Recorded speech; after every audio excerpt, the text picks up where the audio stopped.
নমস্কার বন্ধুরা, welcome to জাজ স্পোর্টস বাংলা। আজ আলোচনা করব আইপিএলে যেসবগুলো আপডেট আসছে, অসংখ্য আপডেট আছে আজ আইপিএল নিয়ে, সেসবগুলো এক এক করে আলোচনা করব। আজ 5 থেকে 6টা রিপোর্ট আসছে আইপিএল নিয়ে, সেগুলো আজ এক এক করে আলোচনা করব।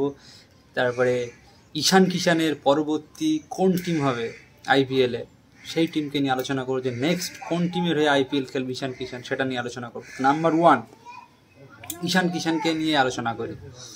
আমরা জানি যে মুম্বাই ইন্ডিয়ান্সের হয়ে ঈশান কিষান গত 7 থেকে 8 বছর ধরে খেলছে। ঈশান কিষান উইকেট কিপার ব্যাটসম্যান হিসেবে, আর সে ইন্টারন্যাশনাল উইকেট কিপার। জান যে ওপেনার পাওয়ার প্লে সে কেমন রান করতে পারে এবং কি অ্যাটাকিং ব্যাটসম্যান ঈশান কিষান। তো ঈশান কিষানকে মুম্বাই ইন্ডিয়ান্স আর ধরে রাখতে পারবে না, কারণ মুম্বাই ইন্ডিয়ান্সের যে 4টে বড় প্লেয়ারকে তারা ধরে রাখবে ইন্ডিয়ান, সেটা হচ্ছে এক আছে রোহিত শর্মা, সূর্যকুমার যাদব, জাসপ্রীত বুমরা আর হার্দিক পান্ডে। এই 4টে প্লেয়ারকে ছাড়া তারা আর অন্য কোনো ইন্ডিয়ান প্লেয়ারকে ধরে রাখতে পারবে না। ঈশান কিষান, তিলক বর্মা, নায়েল বাজারা সব কিছু রিলিজ হবে, সব প্লেয়ারগুলোই রিলিজ হবে। তো তারই মধ্যে ঈশান কিষান একটা এত বছর ধরে মুম্বাই ইন্ডিয়ান্সের সাথে জুড়ে আছে, সেই ঈশান কিষানকে রিলিজ করতে চলেছে। রিপোর্ট আসছে যে চেন্নাই সুপার কিংস, কারণ আমরা জানি যে ধোনি হয়তো আর 1 বছর খেলবে, 1 বছর পরে তো ধোনির রিপ্লেসমেন্ট কোনো একটা ইন্ডিয়ান উইকেট কিপারই লাগবে। কারণ চেন্নাইয়ের যে ওনার, সে কিন্তু ক্লিয়ারই বলেছে যে আমাদের ফিউচারে যে ধোনির রিপ্লেসমেন্ট হিসেবে ইন্ডিয়ান কোন উইকেট কিপারকে আমরা দেখতে চাই। তো সেটা ঋষভ পান্থ ছিল। ঋষভ পান্থের পিছনে কিন্তু তারা অনেক দিন থেকে লেগেছিল, অ্যাপ্রোচ করেছিল, কিন্তু যেটা রিপোর্ট আসছে দিল্লির তরফ থেকে, ম্যানেজমেন্ট সোর্স থেকে যে রিপোর্ট আসছে, সৌরভ গাঙ্গুলি এক ইন্টারভিউতে ক্লিয়ার জানিয়েছে যে তারা কিন্তু ঋষভ পান্থকে ছাড়বে না। 2025 আইপিএলে ক্যাপ্টেন হিসেবে কন্টিনিউ করে ঋষভ পান্থ। তো তারপরে যে নেক্সট অপশান চেন্নাই, সেটা হচ্ছে ঈশান কিষান। রিপোর্ট আসছে যে চেন্নাই সুপার কিংস ঈশান কিষানকে 2025 আইপিএল মেগা অপশানে টার্গেট করতে পারে। এটাই ঈশান কিষানের একটা রিপোর্ট আসছিল যে পরের বছর চেন্নাইয়ের হয়ে আমরা ঈশান কিষানকে দেখতে পারি, কারণ মুম্বাই ঈশান কিষানকে ধরে রাখতে পারবে না। কারণ ঈশান কিষান একটা ভালো টপ অর্ডার ব্যাটসম্যান, সে ওপেনারে অ্যাটাকিং খেলতে পারে, মিডল অর্ডারে খেলতে পারে, এবং কি উইকেট কিপারও ভালো করতে পারে। এবং এছাড়া চেন্নাইয়ের সাথে যেরকম বিহারের ছেলে, কিন্তু ঝাড়খণ্ডের ছেলে যে তোমার ঈশান কিষান, তো একটা চেন্নাইয়ের সাথে তারা একটা সম্পর্ক আছে। তো নেক্সট আমরা ঈশান কিষানকে চেন্নাইয়ের দলেই দেখতে পারবো, সেটা 2025 আইপিএল, যেটা রিপোর্ট আসছে। তো নেক্সট যে রিপোর্টটা, সেটা হচ্ছে আইপিএল পার্ট 2। হ্যাঁ বন্ধুরা, তোমরা ঠিকই শুনেছ যে আইপিএল পার্ট 2 শুরু হতে চলেছে। আইপিএল এক্সাম্পল, আইপিএল পার্ট 2টা কি এক্সাম্পল, আমরা জানি যে ইন্ডিয়ান প্রিমিয়ার লিগ আইপিএল প্রচুর একটা জনপ্রিয়, না ওয়ার্ল্ডের 1 নম্বর লিগ আছে, সেটা হচ্ছে আইপিএল। নাম্বার 1 পজিশনে চলে গিয়েছে, ব্র্যান্ড ভ্যালু বলো, তার রিস্ট বলো, এমনই জায়গায় চলে গিয়েছে আইপিএল।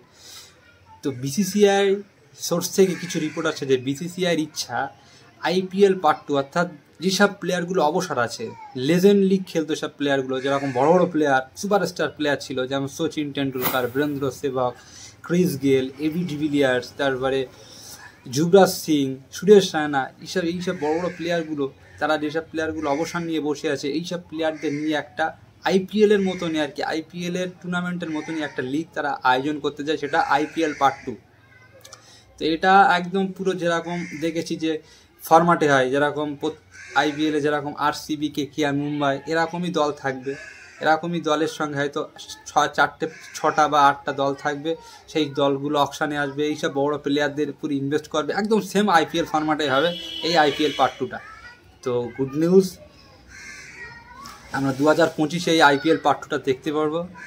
তো আরেকটা যে রিপোর্টটা চলে আসছে, ইম্প্যাক্ট প্লেয়ার্স রুল। আমরা জানি যে 2024 আর 2023 সালে যে ইম্প্যাক্ট প্লেয়ার্সের রুলসটা, সৈয়দ মোস্তাক আলী ট্রফি থেকেই কিন্তু ইম্প্যাক্ট প্লেয়ার্সের রুলটা কিন্তু আইপিএলে নিয়ে আসা হয়েছিল। সেই ইম্প্যাক্ট প্লেয়ার্সের রুলসের জন্যই কিন্তু ভারতের ইন্টারন্যাশনাল যেসব প্লেয়ারগুলো আছে, তারপরে যে ডোমেস্টিক ক্রিকেটে যেসব অলরাউন্ডারগুলো ছিল, সেসব অলরাউন্ডার প্লেয়ারগুলোর কিন্তু তাদের কেরিয়ারগুলো নষ্ট হয়ে যাচ্ছে প্রায়। ইম্প্যাক্ট প্লেয়ার্সের জন্য কিন্তু এইসব অলরাউন্ডারগুলো সুযোগই পাচ্ছে না। কারণ আমরা দেখেছি যে একটা ম্যাচে যখন কোনো বলার টিম বল করে তখন সেই একটা বলারকে চান্স দেওয়া হচ্ছে, পরে যখন সেই টিমটা ব্যাটিং করছে সেই বলারের পরিবর্তে একটা ব্যাটসম্যানকে ইউজ করছে। তো অর্থাৎ অলরাউন্ডারের জায়গাটা পুরো নষ্ট হয়ে গেছে। ওই জন্য বিসিসিআই চায় যে আইপিএলে এই যে ইম্প্যাক্ট প্লেয়ার্সের রুলসটা পুরো তুলে দেওয়া হবে। এমনকি অনেক ফ্রাঞ্চাইজরা বিসিসিআইয়ের কাছে দাবি করেছে যে ইম্প্যাক্ট প্লেয়ার্সের রুলসটা বন্ধ করে দেওয়া হবে। তো এই রুলসের উপরে বা এই নিয়মের উপরে বিসিসিআই স্টেপ নিতে পারে, হয়তো ইম্প্যাক্ট প্লেয়ার্সের রুল রিপোর্ট আসছে তুলে নিতে পারে 2025 হয়তো আমরা ইম্প্যাক্ট প্লেয়ার্সের রুল দেখতে। নেক্সট আপডেট, শ্রীলঙ্কার যে নিউ ব্যাটিং কোচ পজিশনে ইংল্যান্ডের প্লেয়ার ইনবেল, এই প্লেয়ারের সঙ্গে অ্যাপ্রোচ করে তারা ইনবেলকে সাইন করেছে শ্রীলঙ্কার ব্যাটিং কোচ পজিশনে। শ্রীলঙ্কার জন্য গুড নিউজ। আর তারপরে যে আপডেটটা আসছে, কেকেআরের কোচ, আমরা জানি ইতিমধ্যে কেকেআরের পজিশনে কোচিং স্টাফে 3টে পদ খালি আছে, মেন্টর, অ্যাসিস্ট্যান্ট কোচ আর ফিল্ডিং কোচ, এই 3টে পজিশন খালি আছে। তো একটা ইন্টারভিউতে ভেঙ্কি ম্যাচে সে ক্লিয়ার জানিয়েছিল যে রিটেনশনের নিয়মটাই আগস্টের রিটেনশনের নিয়মটা ফাইনালাইজড হবে। এই রিটেনশন ফাইনালাইজড হওয়ার পরেই কিন্তু কেকেআর কিন্তু তাদের কোচিং স্টাফটা অ্যানাউন্স করবে যে কে মেন্টর হবে, কে অ্যাসিস্ট্যান্ট কোচ হবে, কে ফিল্ডিং কোচ হবে। তো আশিস নেহারার সঙ্গে কিন্তু কেকেআর কন্টিনিউ অ্যাপ্রোচ করছে, শুধু কেকেআর না, দিল্লিও কিন্তু আশিস নেহারার সাথে অ্যাপ্রোচ করছে। কিন্তু আশিস নেহারা পার্সোনালিটিভাবে কেকেআরে আসার ইন্টারেস্ট জাগিয়েছে এবং কেকেআরের নেক্সট কোচ আশিস নেহার হতে পারে, যেটা রিপোর্ট আসছে। হয়তো আশিস নেহারা হয়তো ডিলও প্রায় ডান হয়ে গিয়েছে। এই রিটেনশনের পরেই কিন্তু কেকেআর অফিসিয়ালি আশিস নেহারার মেন্টর নামটা সাইন যেটা ওটা কিন্তু অফিসিয়ালি ফাইনালাইজড করবে, যেটা রিপোর্ট আসছে। আজ এই পর্যন্ত।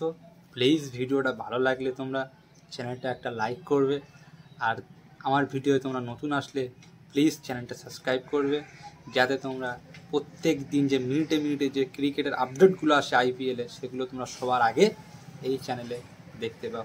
তো আজ এই পর্যন্ত, বাই।